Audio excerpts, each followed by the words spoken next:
He called the police to help solve a murder. A few hours later, he was the one in handcuffs. Before any of this, Missy Ellison was just a young woman building a life. 20 years old, a graduate of Ed White High School, the kind of person who shows up in old yearbook photos smiling like she had somewhere to be. She had a 13-month-old daughter, Casey. She lived in a mobile home on Colgene Road in Jacksonville with roommates, the kind of shared living situation you have at 20, when you're still assembling a life piece by piece, not settled into the version you'll have at 30. A week before her 21st birthday, all of that stopped. December 28th, 1987, just after 4:40 in the morning. Officers respond to a call. A dead person, inside that mobile home. When they arrive, they find Missy in her bed. Blunt force trauma to the head. The weapon wasn't something the killer brought with them.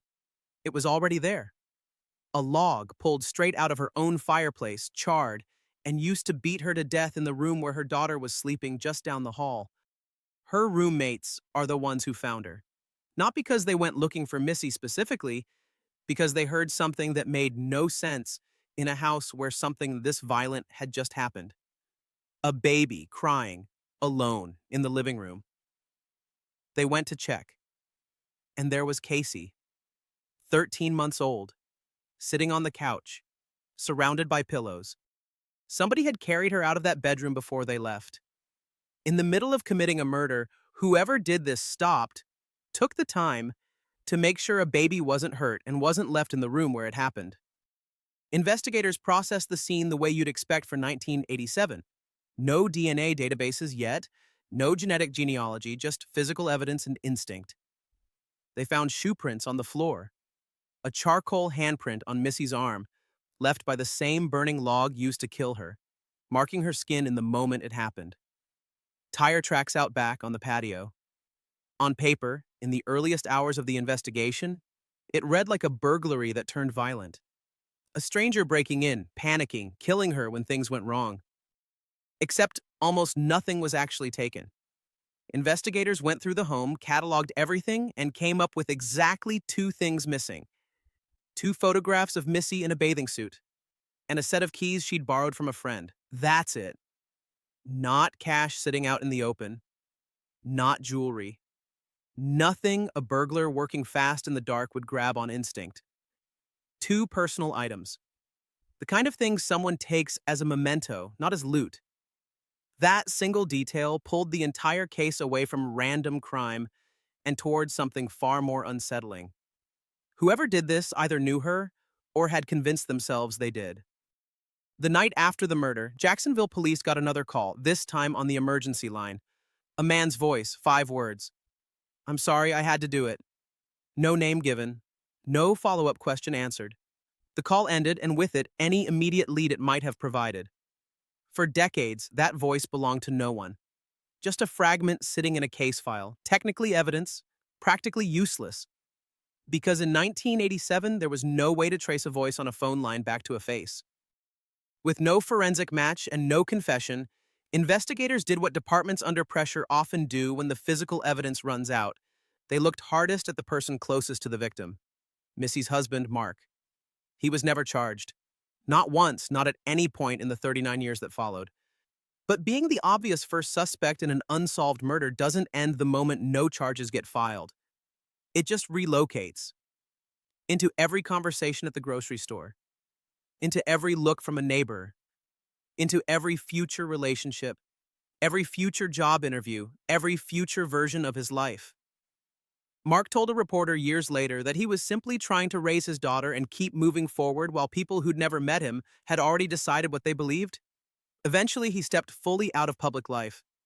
Nobody covering this case in recent years has been able to say where he is now, or whether he's even aware an arrest has finally been made. Meanwhile, Casey grew up. 13 months old the last time she was ever in a room with her mother. She has no memory of that night, obviously, but she grew up entirely inside its aftermath anyway. A childhood shaped by an absence with no explanation attached to it. Raised by extended family while carrying a story she was too young to have witnessed and too central to escape. In interviews as an adult, She's talked about what that specific kind of loss does to a person. Not just losing a parent, but losing them to a permanent question mark.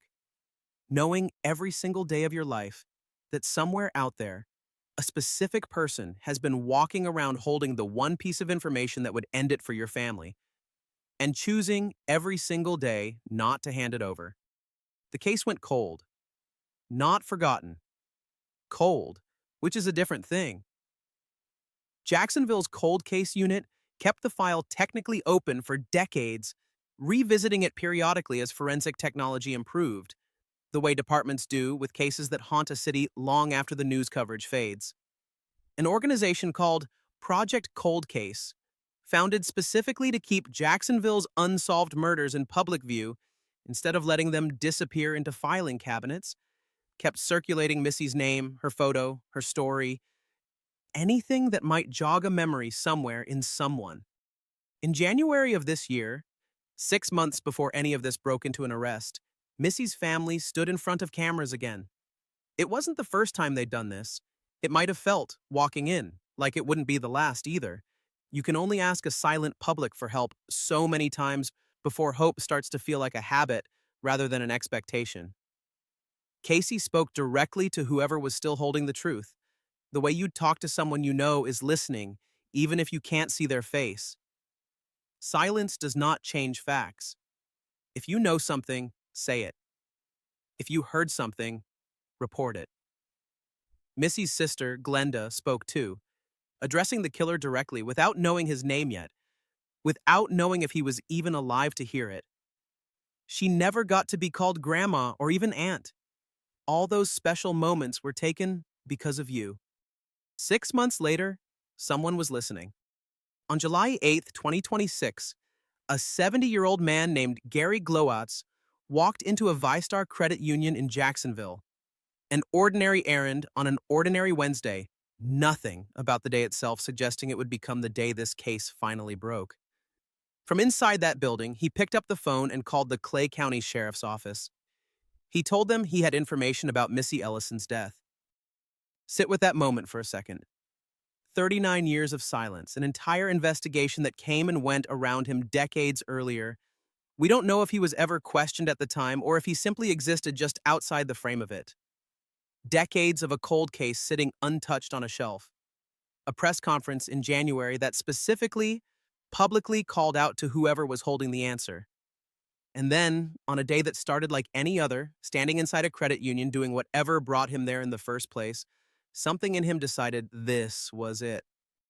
Detectives picked him up, brought him to Jacksonville Sheriff's Office headquarters, sat him down in an interview room, the same kind of room that decades earlier had likely held other men who were never charged. Started talking. By the end of that same day, the conversation had gone somewhere very different from where it started. Gary Glowatz wasn't leaving that building as a helpful witness with information. He was arrested and charged with murder and with burglary with battery. Here's what makes this stranger than a simple, overdue confession. Glowacz didn't vanish after 1987. He didn't flee the state, didn't change his identity, didn't disappear into anonymity the way you'd expect from someone carrying something this heavy. He kept living an ordinary, visible, documented life right there in the same area for close to 4 decades. Arrested for burglary and grand theft multiple times through the 80s and 90s. Convicted of cocaine possession, twice, in 1989 and again in 1996. Another burglary conviction in 1998. As recently as 2016, he pled guilty to a DUI in the same county where Missy died. None of it flagged him. None of it connected him on paper to one of the most infamous unsolved murders in Jacksonville's history. To anyone looking at his record over the years, he was just a guy with a fairly ordinary string of low-level offenses, the kind of criminal history that exists in thousands of case files across Florida and never once points towards something this dark sitting underneath it. What police have specifically declined to say is exactly why he made that call, on that day after that many years. Sheriff T.K. Waters stood in front of reporters and told them directly he couldn't share how Glowatz was ultimately identified or connected to the case because it's now an active prosecution being handled by the state attorney's office. Glowatz's own arrest report has sections redacted. The cold case unit supervisor would only say that some information came forward in the months after the January press conference that played a pivotal role in the arrest. What that information actually was, a tip from someone who'd stayed silent for decades, new forensic testing on old evidence, someone close to Glowacz who finally talked, or something else entirely, hasn't been made public.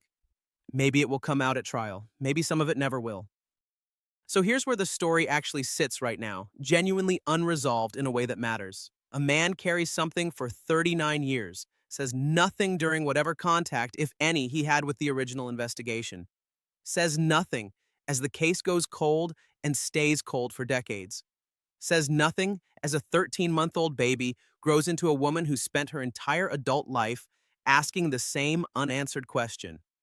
Says nothing even after that woman's family stands in front of television cameras in January, pleading directly and specifically to him, whether they knew his name or not. And then, for reasons that still haven't been made public, he decides an ordinary Wednesday in July, in the middle of running some errand at a credit union, is the day it finally ends. Was it guilt? Finally catching up after 4 decades of silence? Did new evidence quietly corner him before he ever picked up that phone, and this was simply him getting ahead of the inevitable? Did that January press conference actually reach him? Did Casey's words, aimed at a stranger she couldn't name, somehow land exactly where they needed to? We don't know yet. Maybe we'll find out when this goes to trial. What we do know is this. Whatever finally moved Gary Glowacz to make that call didn't come in time to give Missy Ellison her life back. It came 39 years too late for that, but for a woman who was 13 months old the last time she was ever in the same room as her mother, a woman who has spent her entire adult life carrying an absence with no name attached to it, it's the first real answer she's ever gotten. Subscribe to Criminal Files. There's always another case waiting to be uncovered.